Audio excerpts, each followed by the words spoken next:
Okay, so what we're looking at right here is the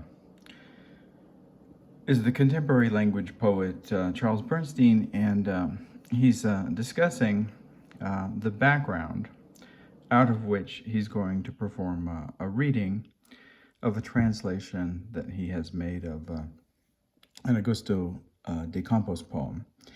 And once, twice, or three times, he refers to Augusto de Campos as Geraldo de Campos, and then he's corrected by Marjorie Perloff, at which point he refers to his error as dyspraxia, which of course is the wrong term, and the term that he's looking for is parapraxia, and all of this is interesting because he appears in a certain way to be performing a sincere discussion and a sincere attempt to interpret and read what he wants to interpret and read, and he in the process of performing this sincerity, he stumbles in the technology several times and becomes visibly, distraught by that, and visibly distraught by his need to ask for assistance, and all of this I find very interesting in relationship both to discussions of disability and disability theory and their relationship to poetics and what it is to represent rather than perform in this sincere and non-ironic sense. And because Charles Bernstein is known for his stance on a kind of a critique of authenticity and sincerity in a certain way, it becomes problematic in determining exactly where to locate disability, sincerity, failure, competence, and their relationships to representation, and what is in fact the performance and what is in fact the disability, or if there is in fact a disability, and what that disability might mean. And so I want to discuss that by discussing, my relationship to the terms dyspraxia, parapraxia, and another term that I may or may not have mentioned yet in my organization of this discussion, which is malapropism. And I think, malapropism is another interesting term because it in and of itself offers a kind of portrait of the ambiguous figure of intentionality in error, meaning, take Yogi Berra, for example. Now, it's pretty clear to me that Yogi Berra intends to be funny, and but that doesn't necessarily, completely exclude the idea that there's a disability lying in the background of the creativity, out of which his malapropisms spring or grow or emerge, right? So being funny may be a response to the social criticism and social condemnation of an organic, or I don't like the word organic, but of an inherent aspect of the way that this individual Yogi Berra processes language, the world, and idea. And I wonder if, in a certain sense, we might be able to say the same thing of Charles. And it interests me with Charles because Charles was an individual who had a significant role in blocking or creating an obstacle and a barrier in my ability to perform in as a recipient, right, of the benefits of particular kind of university experience and experience in poetic community and in sort of coordinated measure with David Anton, and neither one of them, may have been aware that the limitations that I had, in language and writing and processing written text, were the result of a disability. But nevertheless, there was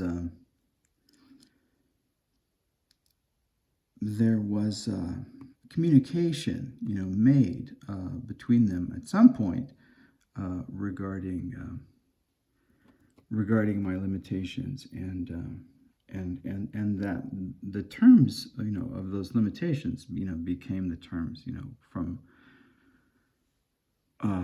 through which my participation in a certain experience of university was you could say rejected by the Bureau, right? And so it becomes interesting to me in this way of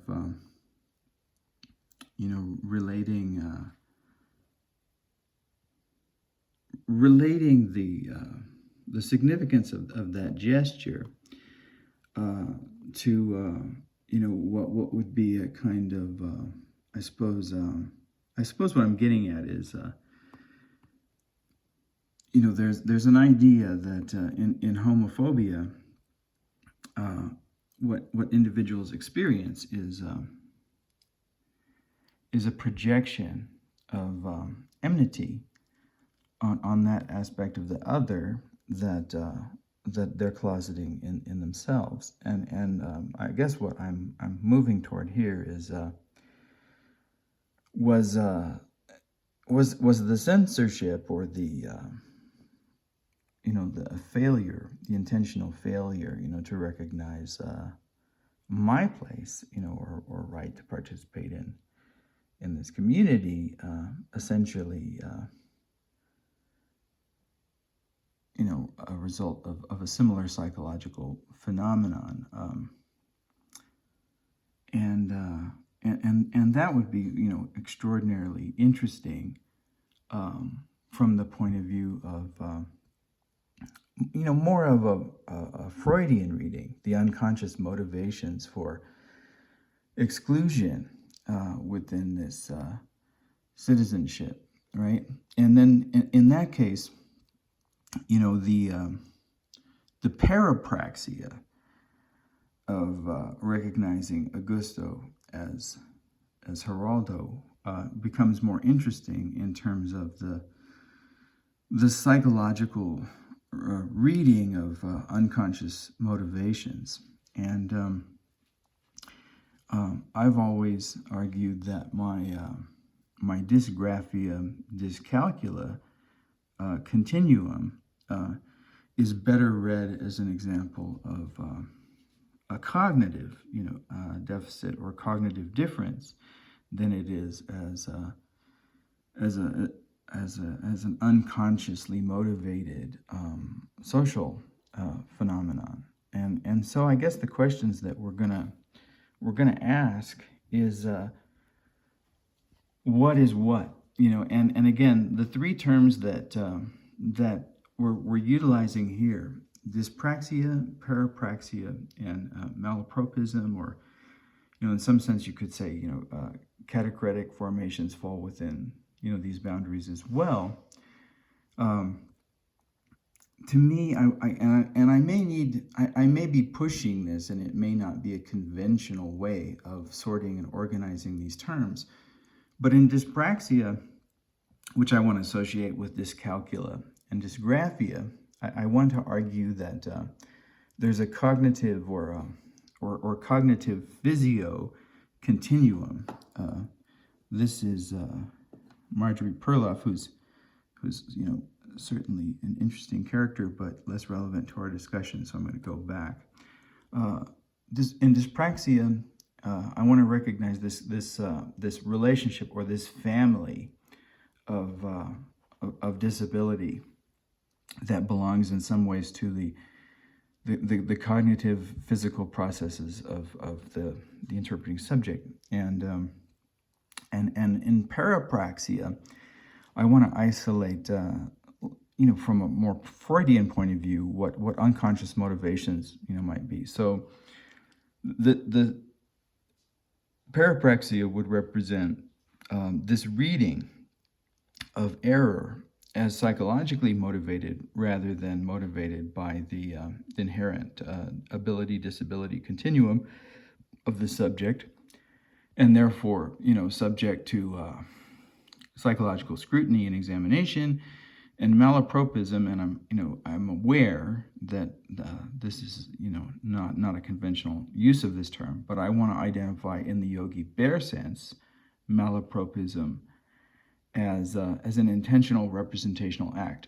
Whether that intentional representational act grows from an initial, failure that is, inherent, and in some sense, we use the word organic, but like I said, I don't like that word, but inherent in the psychological subject or result of injury or whatever, but as a way of reintegrating into what would you call it? Reintegrating the subject into the space of social normativity that's comfortable, right? Okay, so what's a comfortable normative social space? Well, when Will Smith slapped Chris Rock, everyone was shocked and there was discomfort raised, right? So you have to reestablish equilibrium. And that can happen if they come together and shake hands, and that can come together if enough jokes are made, and it can come together. In the case of Will Smith, of course, he became demonized, and that comfortable space, or that equilibrium in the social was never reestablished. So what I'm arguing is that humor can become the means, right? Means and method, you could say a kind of praxia for establishing the coherence of the normative, social space. And I think that Charles Bernstein does this, particularly well. But again, it raises the question of whether there's some kind of inherent, right, structural deficit to begin with, and then as I said, that question is particularly interesting for me, given my history of exclusion in academia, part of which Charles had a big part in, and at least insofar as I didn't end up at SUNY Buffalo, and so I'll begin with I'll begin with, hopefully I can find that moment or moments in which Bernstein refers to De Campos Augusto De Campos twice as Geraldo, and then refers to the mistake as dyspraxia. So let's see if we can find that. I'm going to turn the volume back on at this point. So I'm going to go off my share screen and come back on to read my translation. I think we missed as a birthday present to Augusto of this poem. Okay, so he's using the word Augusto now, so I think we missed the first one. So let's go back.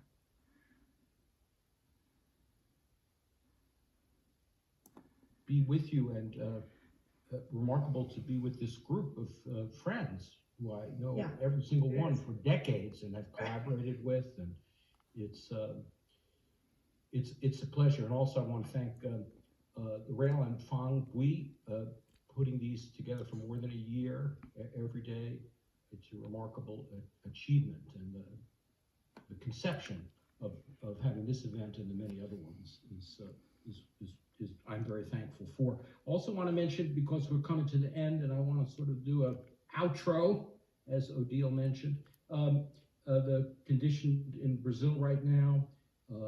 We have a genuine monster who is in state control there, who is killing people through his outright acts and also his failure to come to grips with the pandemic. And it's also affects, as you know, the environment and the Amazon. It's a real catastrophe, but it's not Brazil's catastrophe. For those of us in the United States, for those of us in Brooklyn, we must recognize that catastrophe as ours, and it's as much a crisis for us. We're in this same continent as the South Americans, the North-South, and we have to feel an enormous solidarity with what's going on there.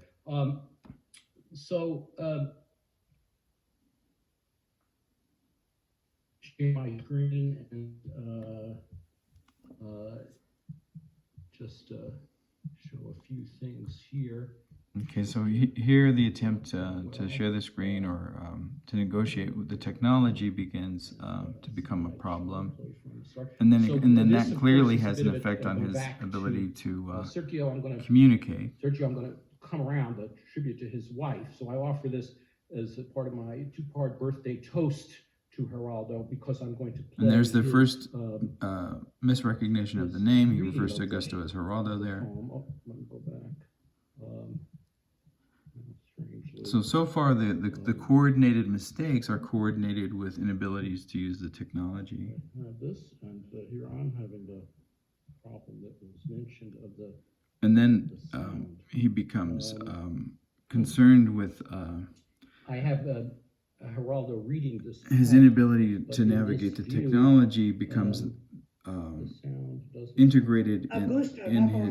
There's the correction. Becomes the main motivation for the discussion itself. In other words, Charles, I have it on my computer if you want me to bring it up. Yeah, there we go. Just, So it's just, yeah, if you can play it through, I could do it too. But go ahead, narrate is in my background as well. The mistakes enter the language and become the subject of the language, as opposed to being in the background. And that's an interesting process. There it comes up. You know, it's the view on the side. All you folks looking here.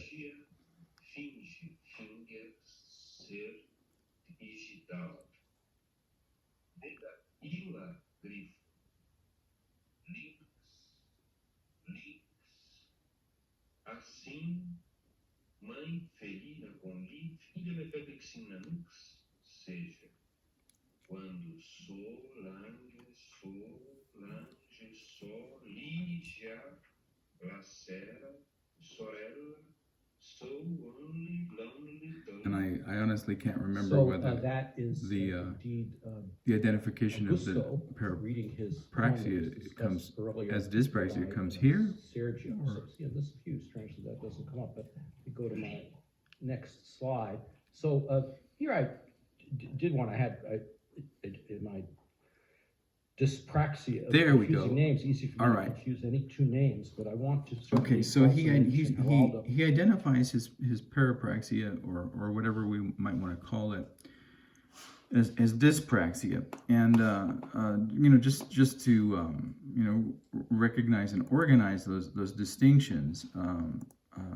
Here's okay. So parapraxia here is defined as a developmental coordination disorder in adults, and it refers to this disorder that I actually do participate in, and that I have in a certain sense, but not the way that it's defined and described in this article. And the difference for me is that, and I can easily demonstrate it in using two examples of my coordination ability. But this coordination disorder is supposedly affects both fine motor and gross motor coordination, right? And so it can affect can affect the way that one writes and spells and one's ability to, say, balance a pencil on one's nose as well as, hold a pencil and write a word. Well, I can balance a pencil on my nose perfectly well. I just can't write a word. I can play baseball, very well.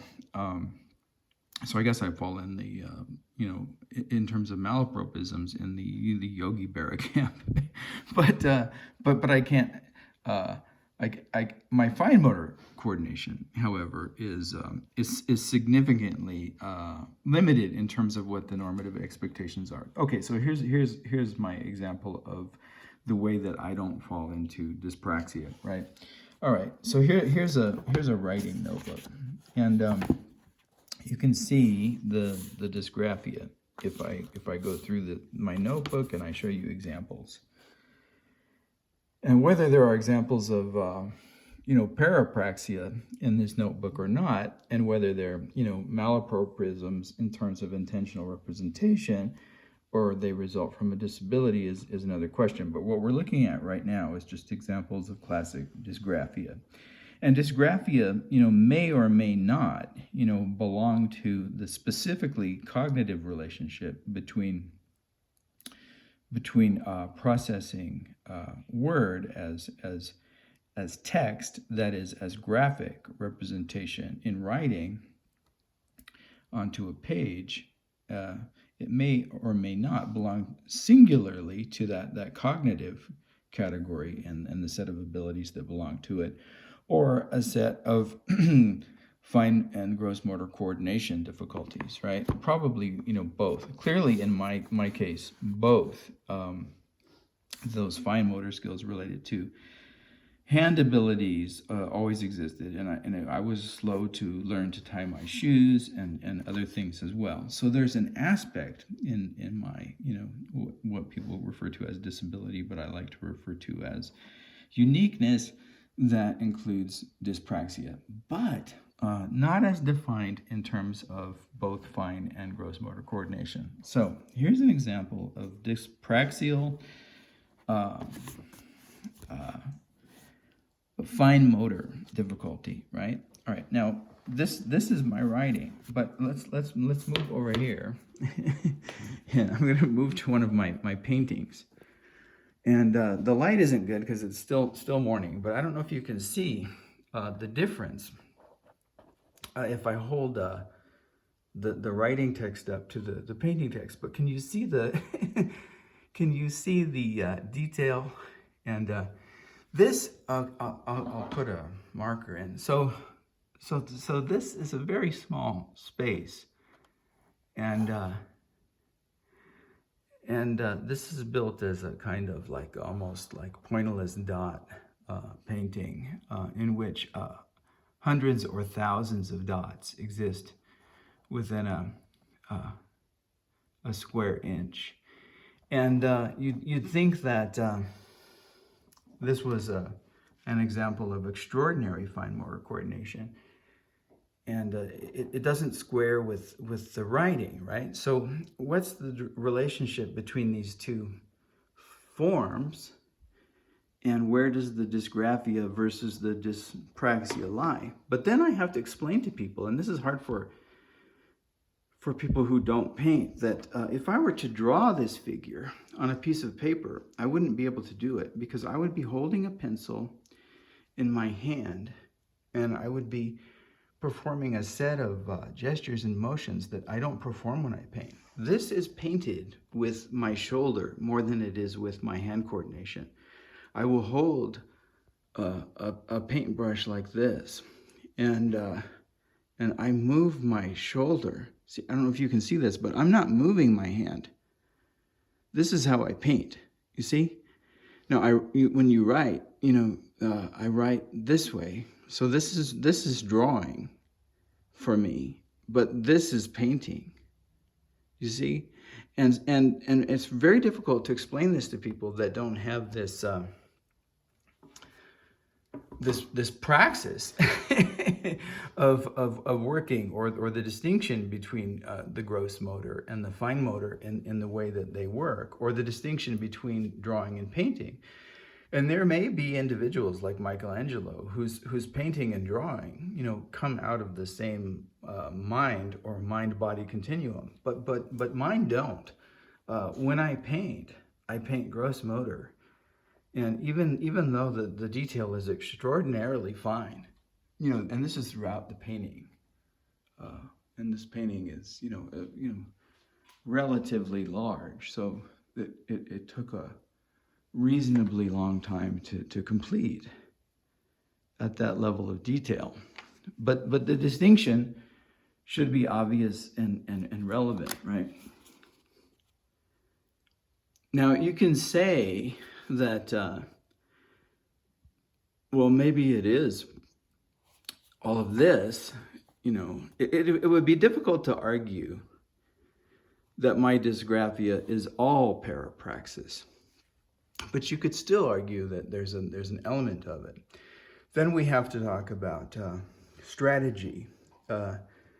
Like Yogi Berra, is it a survival strategy, a representation? What is it? And it's many things. Okay, so let's go back to the computer screen and get a better sense of what's going on in Charles. Okay, so that's dyspraxia, and the difference in that and parapraxia.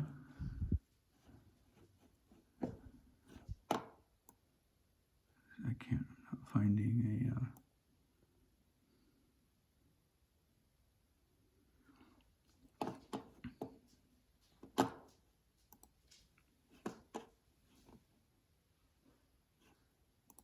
Let's just go to Merriam-Webster. All right. A faulty act as a slip of the tongue or of memory, and of course that there are different.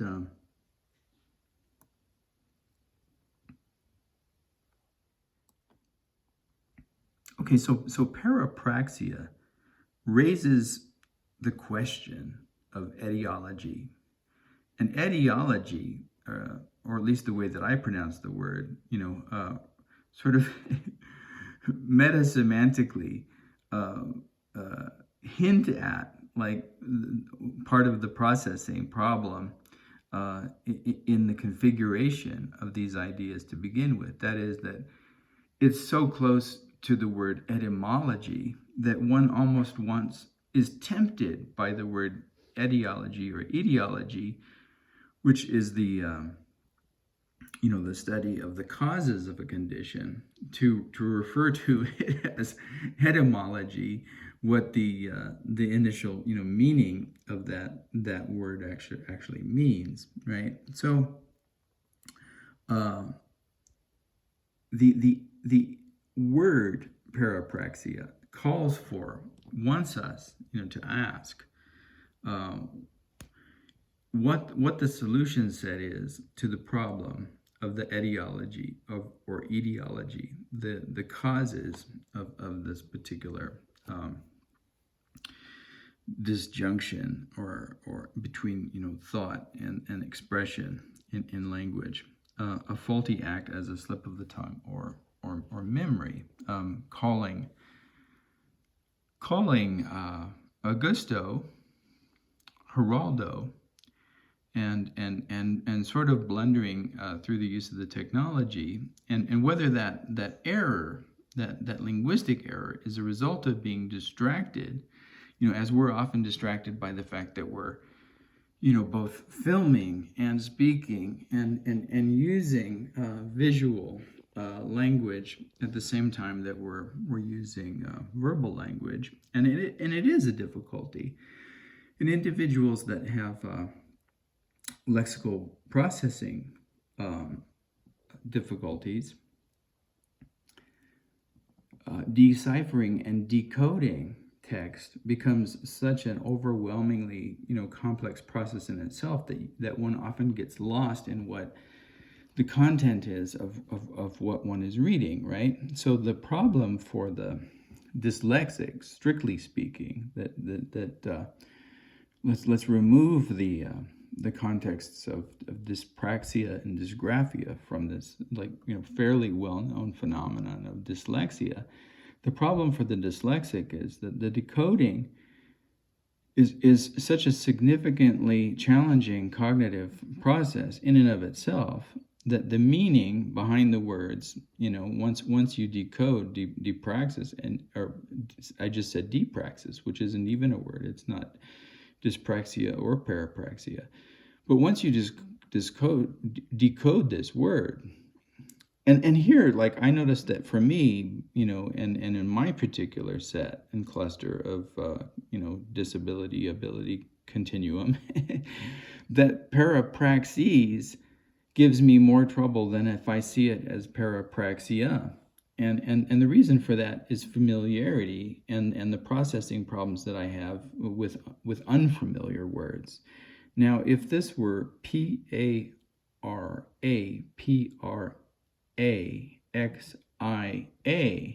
I would recognize it much faster and much more clearly than I recognize it here, because in my particular processing difficulty, this word breaks down into axes, which I'm very familiar with as a word, and this first part, para, which I get, but then I have to negotiate the PR in the middle and figure out how that works. And that doesn't happen over here because the axia, in my cognitive processing ability, I recognize as clearly, I would call it morpheo-etymologically Greek, right? And so it's easier to put the praxia together with the para, because I'm recognizing them both as these Greek etonyms, and it's easy for me to put together. And for whatever reason, when the plural ending in English comes up, then the difficulties begin, and I have to, in my mind, reorganize everything that I know about this particular configuration, the gestalt of this morpheme shape, and it becomes harder to break down and reorganize in the way that I've learned to read, or in the way that I've taught myself to decode with these limitations, right? Okay, so all of that going on, and the etiology or etiology, however you care to pronounce that word, of parapraxis, can be different depending on what your take is. You can imagine that there's a natural brain condition, or condition of resulting from an injury or stroke or something like that produces these parapraxes, or you can imagine, along with Freud, that they reveal unconscious motivations, and probably you can say both, right? So when we're stumbling along, like the way that Charles is stumbling along with the technology, now whether that's an act or not, I don't know if that's a representation or if that's part of the way that he, as an embodied subject, moves through the world. I do not know that, and it may be, again, indecidable, one of these kind of ambiguous figures, right? All right, so without investing too much in the distinction between the medical model, the psychological model, social constructivism, and all of that, we've introduced the idea of the way that parapraxis, and parapraxia in particular, calls for an etiology, and dyspraxia, seems to own its own, etiology already, right? It's very difficult to argue that this, right? Okay, this is what I'm trying to say. If this is dyspraxia, which we've seen that it's problematic to call this dyspraxia because we've looked at my painting, right? But if this is dyspraxia, and there's a dyspraxia, dysgraphia continuum here, it's very difficult to see this as as psychologically motivated, no matter, what insults are made in that direction. And I've certainly had individuals that have said, you should have your handwriting, psychoanalyzed. But I've always, taken those comments more along the comments that, I received from Charles Bernstein, when I called him at Buffalo and said, I didn't get into the program. I wonder if you could explain to me why. And he, stumbled over that in his stumbly way and said, well, you had really good letters of recommendation. And of course, as everyone who, has been paying attention knows, that, one of those letters of recommendation, came from divaD, who asked me to, sign his name on his letter backwards, I guess, as a joke, because of my, spelling, which, he used to refer to as, really sucking, and my difficulty, writing by hand and, turning in assignments on time and various, other difficulties arising from this particular disability. So, and as everyone knows, what I was really insulted by was not the fact that I didn't get in, but the fact that, these references were made to, to my lack of ability to conform with, conventional normative, writing, design, and reading, decoding skills, right? So that was all there, and then I guess, what has become interesting to me is how it plays out in psychological and in psychological reaction formations, in understanding, motivations, and also in, representation, particularly in this arena in which, representation and graphia itself, becomes a topic. And it's interesting to me that that these failures, or these what's the word that was used? Not here, but in parapraxia. These sort of accusations of failure are already built into the definitions of the language, right? Faulty. So in parapraxia, faulty act, slip of the tongue, right? There, it's it's built in, blunder, lapse. I like lapse in its relationship to this word lapsus, right? All right, so all of these, it's kind of a wonderful wealth of terms and terminology to deal with in terms of like the semantics, semiotics of verbal performance, and as verbal performance relates to graphic performance, right? So it all exists here as a kind of metapoetics of error, lapsus, failure, parapraxia, dyspraxia, and their relationship to malapropism, which we haven't even really gotten to yet. So let's push forward, and in some way we may be leaving Mr. Bernstein behind when we do, but and this again is just from Wikipedia, so not exactly the most scholarly source, but malapropism, and then gives these other terms. I should really look this one up. I haven't looked up acrologia and see what if we could distinguish malapropism from acrologia, and if we would do so in representational terms as intentionality, or in some other axis of opposition. Dogberryism or dogberryism, I do know this term. It's a term that derives from it's the name, right, of one of the do we want to say perpetrators of the phenomenon, just like Yogi Berra, so we could have a Yogi Berraism, right? And then they used the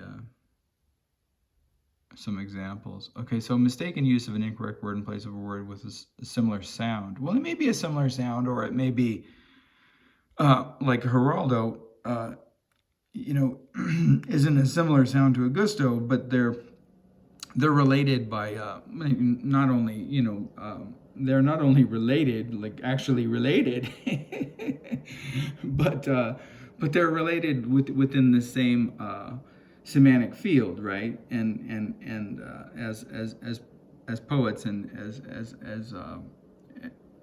graphically inspired, in a certain sense. So a narrower band of poets than merely those who perform with words, and that distinction between related by birth and related by semantic field becomes relevant in terms of the way that we determine where the error lies, right? Like, does the error lie in thinking in this field of who's who, or does the error lie in thinking being involved and embroiled in the thematics of a discussion and drawn by memory into another area? Or does the word herald herald itself into the error? Is it, in fact, as Freud would find it, right, like a heralding of a psychological investment that wants to move away from Augustus Caesar and draw toward the herald angels, singing in one's ear? And so what error is and what one makes of it, becomes indeed, part of the process.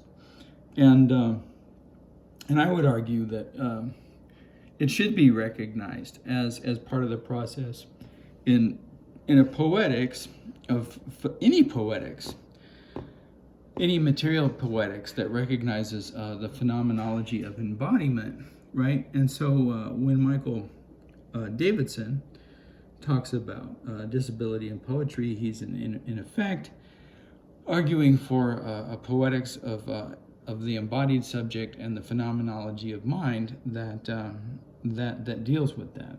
And in that poetics, one should have a philosophy or a theory of errors, and those errors should be performed in not only the domain of theory, but as a kind of praxis, right?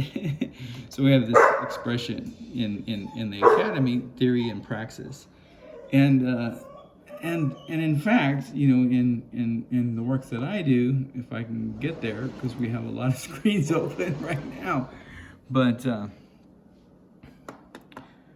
it's one of the reasons that beginning with the phenomenology of dysgraphia and the social consequences of it, we move toward this term, error, and I want to see if I can bring something up. But in fact, I have a playlist.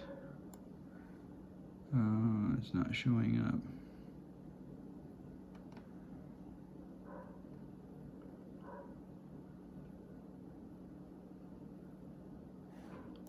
Let's go to playlists and see if we can find it.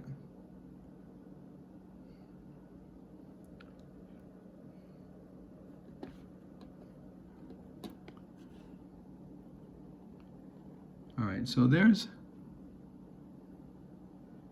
no sorts of poetry and poetics of performance and performativity, of logical and translogical or transecological if-then statements. Oh, here we go. This is what I wanted to get to. Okay, so we in fact have a playlist, which, if you recognize these playlists as analogous to books or chapters, right?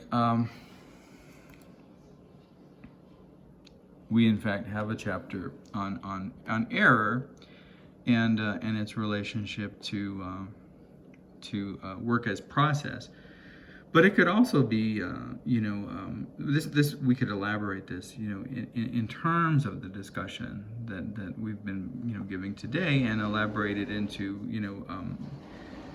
the other aspect of the phenomenology, which is the social construction and the social response, right, that a community or an organization makes to an individual who is markedly, different from, like whether that is an act that offers itself to the community as something that can be positively integrated into the community, or spurned and rejected, by the community, right? So what I'm suggesting is that this errorful and positively disintegrated and or discontinuous three-dimensional learning curve model, which is essentially, like, this chapter is about learning processes, and error as positive disintegration means that when there's a blunder, right, one learns from it, or where there's a psychological crisis, that those are moments in which can become learning moments and contribute to a higher level of thinking. And I use the word three-dimensional learning curves because in normative learning processes where error isn't integrated into the learning process, right? It's a matter of repetition and reinforcement in the way that Malcolm Gladwell talks about it. Is it Gladwell or Goldstein? It's Gladwell. So Malcolm, Gladwell talks about the time that it takes, right? To practice one's ability and to practice one's talent. And you have to have these resources of time and the materials that go into it. But he doesn't really get into this part, like that in some ways, grows out of a combination of thinkers on early, developmental learning processes, and specifically, the combination of specifically relates to the conjunction, right, of learning theory in Vygotsky. Not so much Piaget. Piaget doesn't interest me as much because the removal from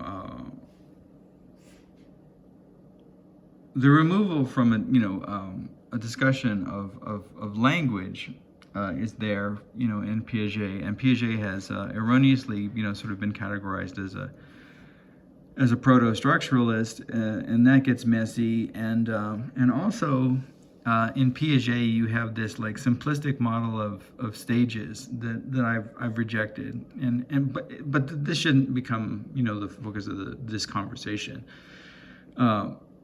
But that's just a side note. So really, what we're looking at here is I'm working with a combination of Vygotsky and Dabrowski, and Dabrowski's critical moments in the learning process and learning in crisis is interesting because, again, it creates an almost ambiguous figure between the psychological motivation of the disintegrated subject and the cognitive ideology of the disintegrated subject, and it expresses it not in terms of organic disability or inherent lapse, stumble, fault, error, but rather as a motivation, a positively motivation, you could say almost recognition of an inherent contradiction in the system, and maybe it's what Charles is trying to do when he tries to put into language, his struggle with the technology, and when that suddenly we're not talking about, Augusto as Geraldo anymore, but we're talking about Charles bumbling around trying to figure out how to use the system, and receiving help, right? Like in the way that when I was doing this piece, one of the early performance pieces that I did, and part of that piece involved I was blindfolded and involved fitting these pegs, right? Like this child's toy, this cognitive toy that children have, and they have these. It's an object recognition educational tool, right? Like, and so in that way, very Piaget and who we've rejected here, but not entirely, right? So like, and I have nothing you know, and I don't want anybody to think I have, anything against the Swiss, because I've rejected both Piaget and Saussure, right? Like it's not nationally motivated. But in any case, I was blindfolded, and of course this is a metaphor, for various aspects of my ability, inability continuum, and I'm trying to fit these objects, shaped in like stars and triangles and circles into this other object, this cube, right, that has the designated holes, and I'm intentionally, I have all these other types of tools, right? Like I have a screwdriver, and I have a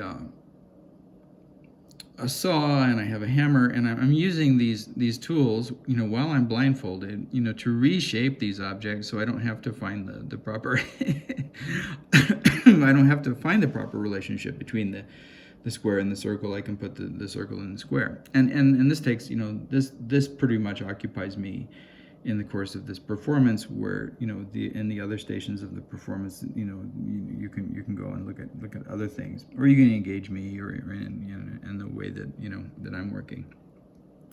So I'm doing all of this, and then I get all of the things I get all of the objects, in their different shapes into the cube, that they're designed to get into, but I get them all in ways that they're not supposed to get in there.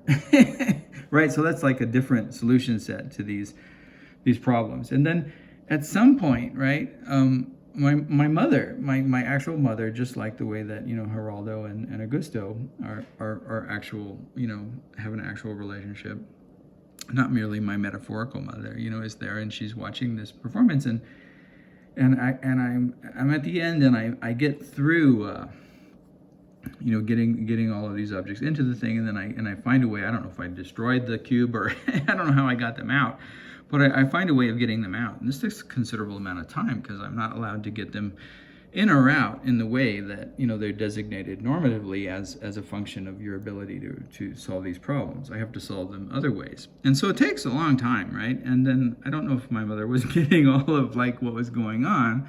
She is an educator, but not in the same way that Lori is an educator that knows educational theory and was trained at Teachers College, and that has a lot of pedagogical background. And my mother was an elementary school teacher, and may or may not have had sufficient training in some of these areas to fully understand and comprehend what this piece was about. So anyway, I'm towards the end of this piece, and I've gotten all of the different shaped objects, which also have different colors. Right now, I have a blindfold on, so I've made an intentional, I've chosen to intentionally limit, my ability to perceive these objects, and I can't recognize their color. I can only recognize their shape. So this is a metaphor of, my difficulties as an embodied, cognitively. The cognitive, physically informed processing individual. In other words, the continuity between my physicality and my abilities as a cognitive subject are being interrogated and examined in terms of this piece, and the social functions and social connections that I have in relationship to the larger outside world is being examined too, in the way that people either interact with me performing this piece, or don't, or find it uncomfortable, or whatever. So I've additionally imposed this other restriction that could be, if you looked at it in a simplistic way, like a metaphor of blindness, right? And we're never blind entirely, right? So in what sense is anyone blind? Because you see the object in your mind, right? And you can even in your mind, understand and make the connection. If you memorized that, say the star was yellow, and say the circle was red or black, or say the square was white, like say it was a Malevich square and it was either white or black. And then you could memorize that. And then every time you come to the square, you could say, well, I can't see it because I have the blindfold on, or because I don't have the ability to see, because that's one of my limitations in embodiment. But I know because someone told me and I trust them, or because I have enough experience with this object and I've heard and seen it used in enough context that I know that it's this color. So you would be able to remember that, and in that sense, you're not really blind. So that the blindness that the society understands, right, is already a social construct of, oh my gosh, what if we lost all of this stuff that we're just familiar with using? And it forgets that we're adaptive, right? It forgets that we're adaptive and that you're never really truly blind, right? And I made reference to that in the beginning of one of my pieces called Labyrinth of Visions, that begins with this idea of wandering and stumbling and the social perception of these limitations that in fact are misrecognitions of really what it is to be an embodied subject in no matter what position of embodied, marginalization or limitation that one finds oneself in, because one is always positively reintegrating into social structures and perceptual structures that one has been denied. And one does this because one needs to survive, right? Okay, so back to the piece. So I'm in this piece, and I've gotten the pegs in, I've gotten the objects out, and I'm sorting them, right? I'm sorting them by shape or whatever is available. And my mother steps in, and I guess because she had pity and mercy on me performing this task, and she whispers in my ear, "You've done so well so far, and now you just need a little bit of help." So she sorted all these things by, and I can't even really remember now, but I think by combinations of shapes and colors, right? So that there was a clear pattern in the way that she helped me sort these objects in the end. It was really the kind of moving moment in the performance, and everybody laughed and recognized it, and there was like a really kind of warm feel about the way that she did it. Now, from my perspective, it was interesting because I had never thought that there was like a right way or a wrong way, that she clearly understood of sorting these objects, right? So she was looking at it from this point of view of solving the problem, like getting the right answer on the SAT test or the GRE test, or getting the right answer in the crossword puzzle, so that at the end, like, you could go look it up and say, like, oh yeah, what is a surrealist painter, that whose name begins with D, and it's a four-letter word, right? Okay, so that pretty easy, answer. And I wasn't looking at it that way. I was looking at it from a broader perspective, like what kinds of questions would people ask? Would people want to help? Would they want to step in? So, but the portrait that she painted of herself, right? The portrait that she painted of herself in stepping in was what I wanted to see, what I wanted to examine, what I wanted to look at. So it wasn't that I wanted someone to help me get the right answer. I wanted to see what the responses would be and how they would be motivated. Like, would they be motivated by care? Would they be motivated by dismissiveness? Would they be motivated by lack of understanding? Would they be motivated by a desire to more fully understand the world? I wanted to map, positive, integration and disintegration, and their discontinuous and continuous, three-dimensional learning curves from a perspective, a more bird's eye perspective that moved away from whatever I was doing to the way that it was being perceived and the way that it was being interacted with, right, or rejected.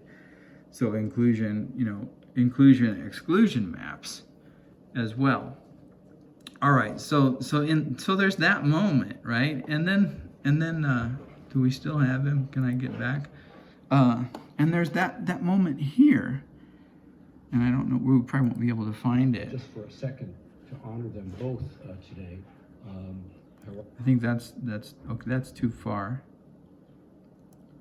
And with this, as I say, it's attributed, it goes back to Caetano Veloso's appearance in the beginning, and it may be less obvious that what is the relationship. Fiber, one of my dogs is licking me and making noise, so it's distracting me a little bit as well.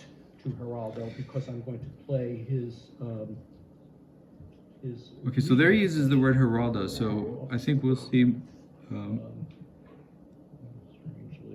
I think we'll see Marjorie Perloff pretty soon, because she comes in and corrects Charles, and maybe acting in some way, like what I'm trying to suggest is acting like my mother acted in my performance of Displacements, to sort of help him out. Geraldo reading this poem, but there's the second Geraldo, and we'll see if Marjorie comes up. The sound doesn't come. Augusto, not Geraldo. There you go. Excuse me, Augusto. The sound doesn't come forward. But all right. So, okay, there you have it. So again, and my question is, so is this a performance in a way?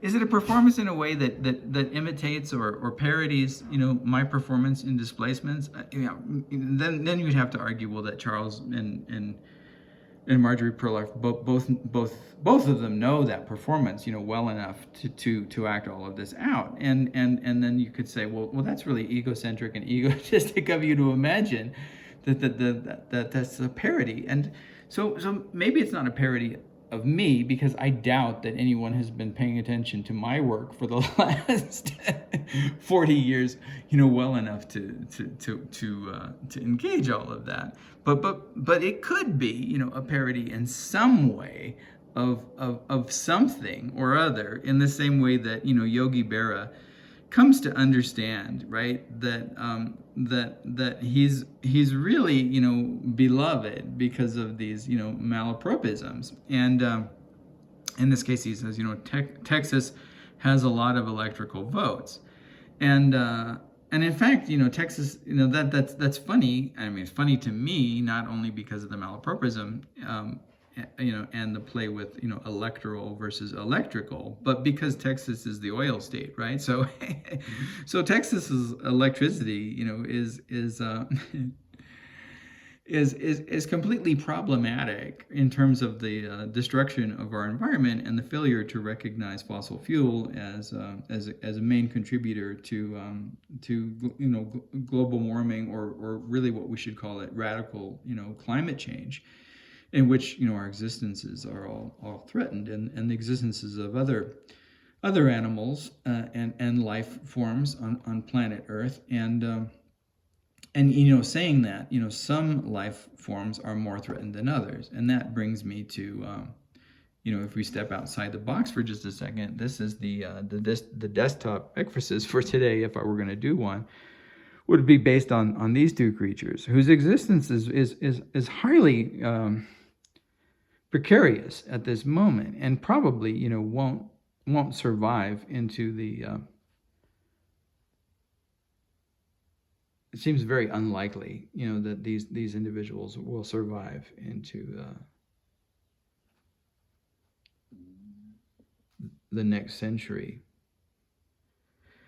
because their existence depends upon the freezing of the Arctic Sea in order for them to hunt seals, and they become so specialized in their diet and in their feeding behavior that the destruction of the Arctic Sea, its physical ability to freeze, will probably not exceed this century, and their evolutionary development, which has occurred over thousands and thousands of years, will probably not be able to adapt within the short amount of time that they will be required to do so. These are polar bears, if I haven't mentioned it. If you don't know that by by the visual details here afforded, but they probably will not survive, and they will become extinct. And this, for many of us, is a psychologically traumatizing loss, and something that we want to feel like that we have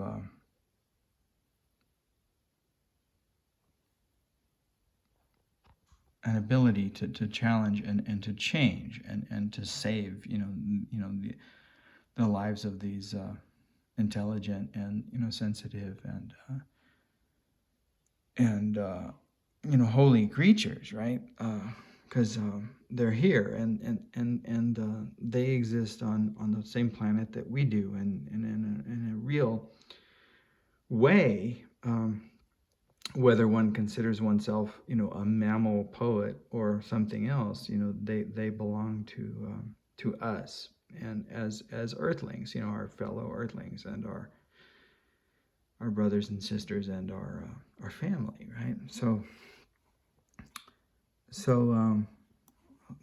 that was a long aside, and I forget exactly why I said it. Oh, I said it because Texas has a lot of electrical votes, and I wish they were, solar electric votes, and not fossil fuel votes, because we need those votes to save those bears, right? They're not Yogi Bears, but they're polar bears. So, whatever the etiology of the malapropism is, Yogi Berra clearly, I mean, it's even in his name, isn't it, right? Yogi Berra. And in so many ways it's in his name. It's not only in the cartoon bear, right, that steals picnic baskets from the visitors to the national park, and the ranger always trying to get him to stop doing that because it's not supposed to be part of his nature. In a way, we could say Yogi Berra does this in language, stealing the picnic baskets from these expressions, and then of course yogi is there, and that yogi, the holy man, the one with a praxis, right? Not just a theory, exists in this sort of holy clown performance of language, right? So whether and I'm not saying, and I'm not trying to argue from this narcissistic, egotistic point of view that Charles and Marjorie, are responding to my work, but they're acting something out, right? They're whether they're aware of themselves performing these roles or not, the performance is there. Whether it's entirely intentional or not, Marjorie steps in and acts as a kind of mother. Now, what kind of mother is she performing? I mean, that becomes interesting because she's correcting the error. But does the way that she corrects the error really lead us on into this category of errorful and positively disintegrated and or discontinuous three-dimensional learning curves?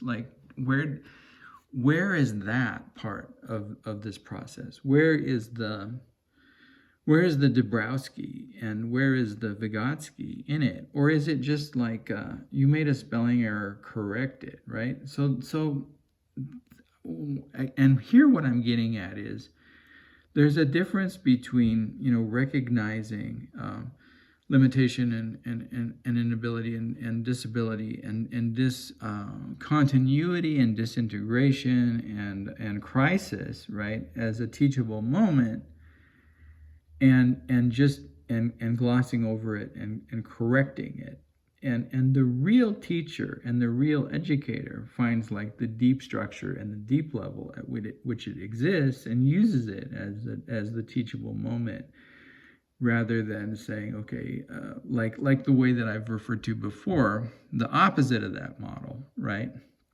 Like with Fred Camper on the frameworks listserv, the experimental film listserv, that like every time somebody makes a mistake, it's just,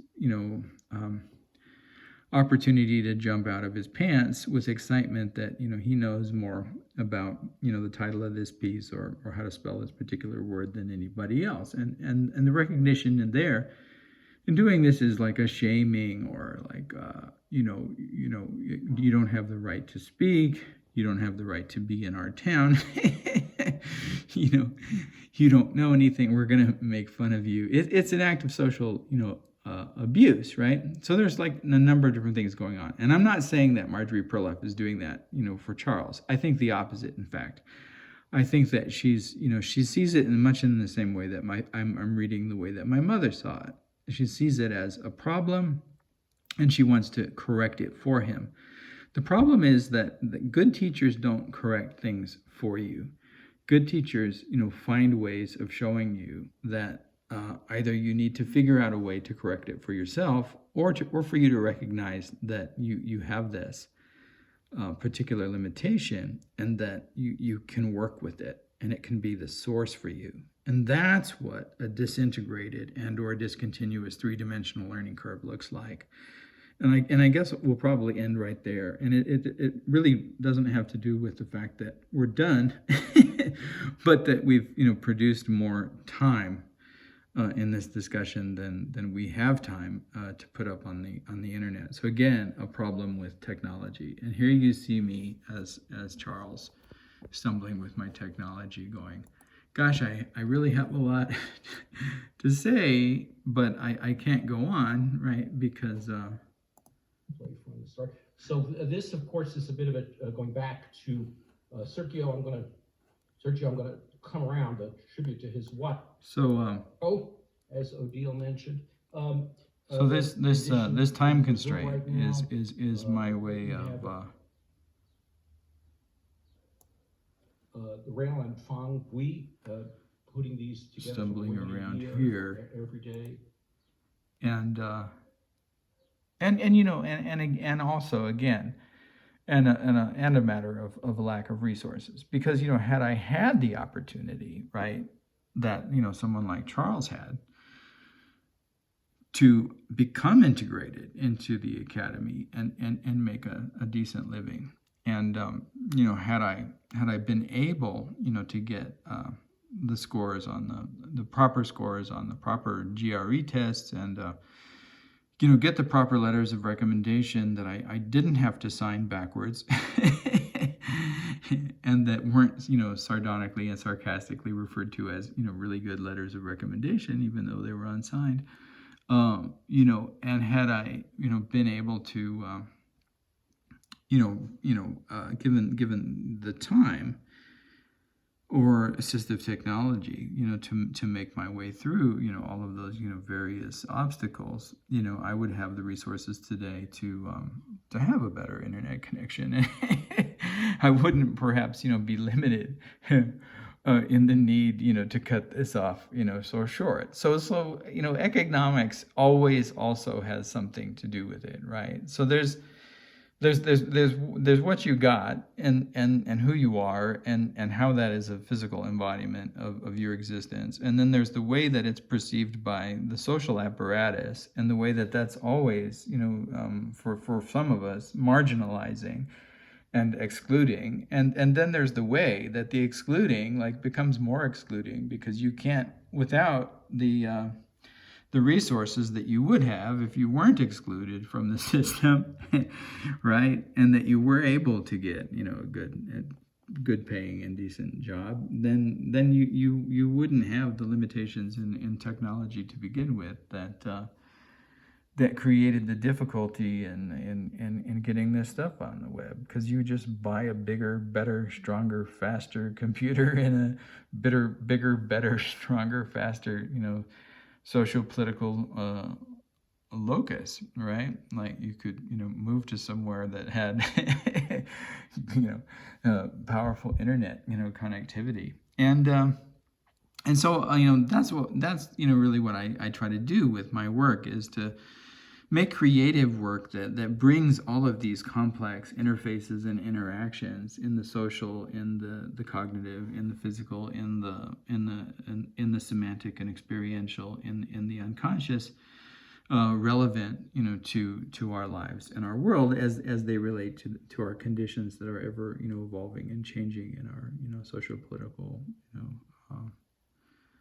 I want to say, like, I want to use like this idea of the Cartesian plane, like the three-dimensional model, right, of the Cartesian plane, the graph, in which we are mapped, and in which our, existences and the terms of those existences are formed. And with that, I'll just, stop, because we have to.